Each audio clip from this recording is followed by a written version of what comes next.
L'hygiène intime de la femme pendant les règles ou pendant le menstrues. Un sujet très délicat, n'est-ce pas? Mais avant qu'on en parle, laissez-moi vous saluer. Coucou tout le monde, bienvenue chez les docteurs gentils. J'espère que vous allez bien. Oui, parce que votre santé m'intéresse tellement. Je suis docteur gentil, médecin généraliste. Ma mission est de vous aider à rester en bonne santé. Ici, sur cette chaîne, nous parlons de la médecine en général par des termes simples pour une meilleure compréhension. Alors, si ça t'intéresse, like, abonne-toi et n'oublie pas d'activer la cloche de notification pour ne rater aucune vidéo. Sans plus tarder, parlons de notre sujet du jour. Vous devez savoir que pendant les règles ou pendant le menstru, l'organe génital de la femme subit des changements qui l'exposent à plus de risques infectieux. À cause de la présence des sangs qui traînent au niveau de la vulve et au niveau du vagin, nous avons aussi le pH qui est très élevé pendant ces moments-là. Le pH, ce n'est rien d'autre qu'un paramètre chimique qui permet de mesurer les niveaux d'alcalinité et d'acidité du vagin. Nous avons aussi la flore vaginale qui est très perturbée. La flore vaginale, c'est l'ensemble des bons microbes ou des bonnes bactéries qui se trouvent au niveau du vagin et qui le protègent contre le mauvaises bactéries ou les mauvais microbes qui proviennent de l'extérieur pour l'infecter. Oui, nous avons tous des bons microbes au niveau vaginal, hein, c'est naturel, c'est comme ça. Alors, toutes ces choses font que l'organe génital de la femme devient très sensible aux infections pendant les règles.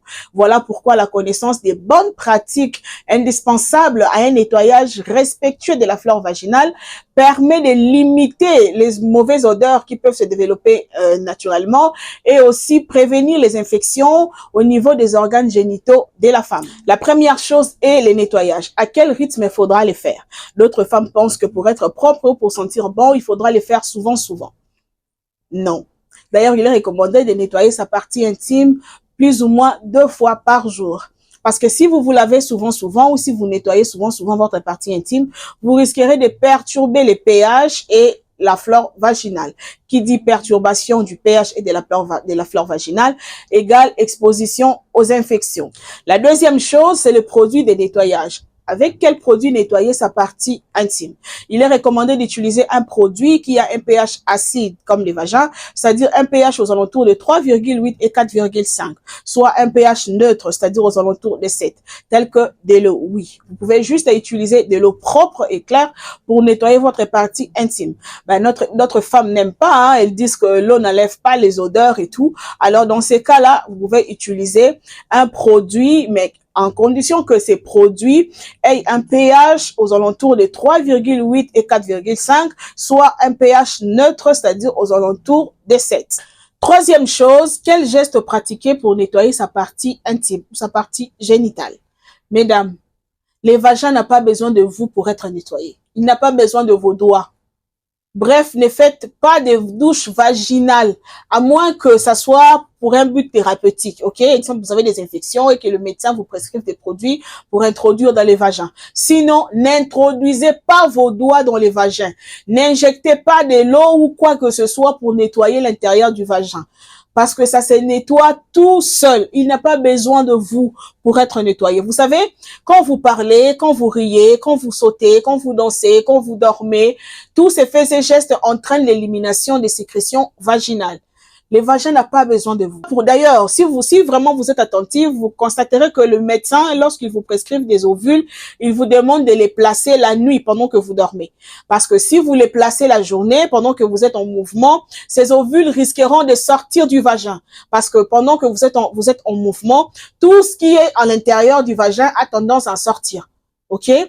On nettoie juste les grandes lèvres, les petites lèvres, l'entrée du vagin, les périnées et l'anus. Il y a certaines femmes qui disent, non docteur, moi les sangs boule là, les sangs coagulés là, les caillots sanguins là qui restent à l'intérieur, moi j'aime pas. Voilà pourquoi j'introduis les doigts pour les retirer. Ma chérie, ces caillots sanguins là, les boules là, n'ont pas besoin de toi pour être évacués du vagin. Pendant que tu seras en train de parler, de rire, de sauter, de dormir, tous ces faits et gestes entraîneront l'élimination de ces caillots. Ils n'ont pas besoin de toi pour être éliminés, ni de ton doigt. Il y a certaines femmes qui disent, en dehors des règles bien sûr, non docteur, moi je vois des sécrétions blanches au niveau de la vulve, c'est-à-dire au niveau des grandes lèvres, petites lèvres, à l'entrée du vagin, ces sécrétions-là me gênent, voilà pourquoi j'introduis les doigts pour les retirer. Les sécrétions blanches là que vous voyez là, la sécrétion blanche là, c'est une sécrétion protectrice. Ça protège votre vagin contre les infections. Et aussi, quand vous introduisez vos doigts, certaines femmes qui pensent que quand elles introduisent les doigts, elles nettoient tout, elles enlèvent tout, là, elles se sentent clean, fraîches. vous risquez de perturber le pH et la flore vaginale. Qui dit perturbation du pH et de la flore vaginale égale risque ou exposition aux infections. Vous risquerez de développer des mycoses, des infections urinaires, des infections vulvo-vaginales. Faites très attention. Le vagin n'a pas besoin de votre doigt, ok? Et aussi, quand vous faites votre toilette intime, ne privilégiez pas des gants, hein? Ne privilégiez pas des gants. D'ailleurs, il est recommandé d'utiliser quelque chose de très douce. Alors, les mains, vous pouvez utiliser les mains. Les mains sont très douces. Utilisez vos mains. N'utilisez pas vraiment des gants, ok? Moi, je n'ai jamais été fan parce que les gants sont vraiment un véritable nid à microbes, ok? Soit si vous voulez utiliser des gants, alors ayez vraiment une hygiène irréprochable, ou soit utiliser des gants jetables. Je ne sais pas si ça existe, hein, des gants usage unique, ok? Mais ne privilégiez pas vraiment des gants, utilisez vos mains, c'est plus facile. Quatrième chose concerne les tampons, les serviettes hygiéniques, la culotte menstruelle et la coupe menstruelle. Si vous utilisez les tampons et les serviettes hygiéniques, vous devez savoir que vous devez les remplacer toutes les 4 à 6 heures. Parce que si vous les laissez trop longtemps, vous risquerez de développer des irritations et des infections. Pour ceux qui utilisent la coupe menstruelle, il est recommandé de la tremper dans de l'eau chaude pendant 10 minutes, ensuite la retirer, puis la nettoyer à l'aide d'une serviette propre. Soit vous pouvez la nettoyer avec de l'eau froide, accompagnée d'un savon qui n'a ni parfum, ni huile, et ensuite la nettoyer à l'aide d'une serviette propre. Si vous optez pour la culotte menstruelle, alors pour vous, il est recommandé de la changer chaque 12 heures, toujours pour risque infectieux, bien sûr. Cinquième chose, lavez-vous les mains avant et après chaque changement de protection intime. Vous savez, nos mains, souvent, on ne le contrôle pas, on touche n'importe où, n'importe qui. Donc, on peut facilement infecter notre protection intime comme ça et ensuite, la protection intime va nous infecter. D'où, il faut laver les mains. Sixième chose, évitez les relations sexuelles pendant les règles. Tu t'es entendu, tu as fait « docteur, je sais que tu aimes ça trop, calme-toi ». Tu peux les pratiquer, mais avec précaution, ok? Parce que les mouvements de va-et-vient pendant les rapports sexuels entraînent la montée des microbes vers la voie urinaire. Voilà pourquoi il est recommandé d'uriner après chaque rapport sexuel. Même en dehors des règles, bien sûr, il est recommandé d'uriner après chaque rapport sexuel parce que lorsque vous urinez, la sortie de ces urines entraîne aussi la descente ou la sortie de ces microbes vers la voie urinaire. Sinon, vous risquerez de développer des infections urinaires basses. Septième chose, changez vos sous-vêtements à chaque changement de protection intime. Oui, parce que si vous laissez vos sous-vêtements trop longtemps, ça sera aussi à la base des mauvaises odeurs, ok? Et privilégiez des sous-vêtements en coton.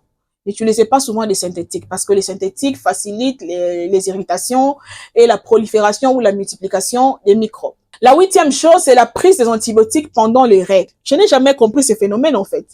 Les dames, dites-moi, pourquoi vous prenez des antibiotiques pendant, avant ou même après les règles? Règle n'est pas égale à une infection. Certes, on a dit que pendant les règles, l'organe génital de la femme subit des changements qui l'exposent à plus de risques infectieux. Mais on ne dit pas qu'elle développe une infection. Il y a d'autres femmes qui disent, non docteur, moi je prends les antibiotiques juste pour prévenir. Et les antibiotiques ne sont pas des bonbons. Vous savez, les antibiotiques entraînent des résistances.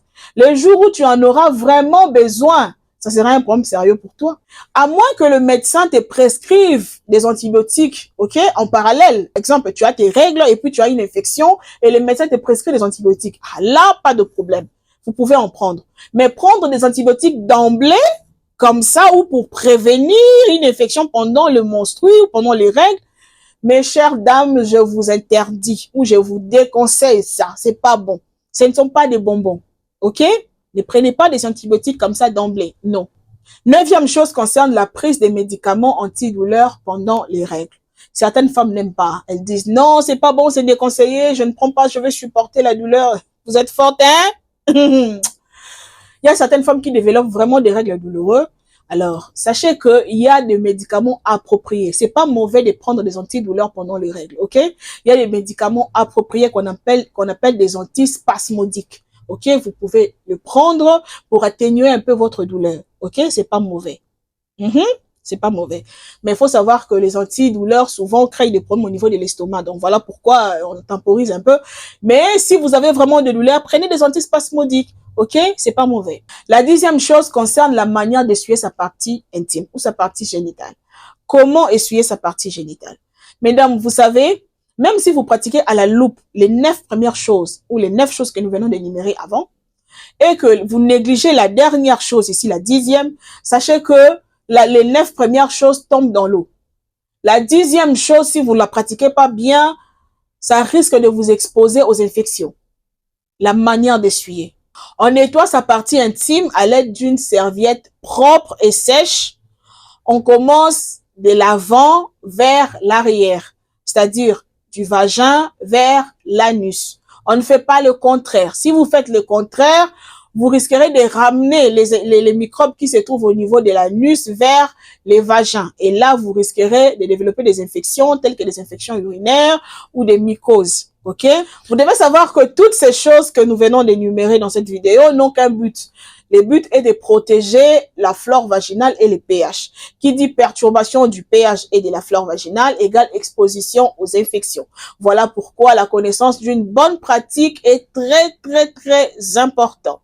Merci à toi qui as regardé la vidéo jusqu'à la fin. J'espère qu'elle t'a plu. Alors n'oublie pas de t'abonner, de liker, de partager et d'activer la cloche de notification pour ne rater aucune vidéo. Quant à moi, je vous dis au revoir et à la prochaine.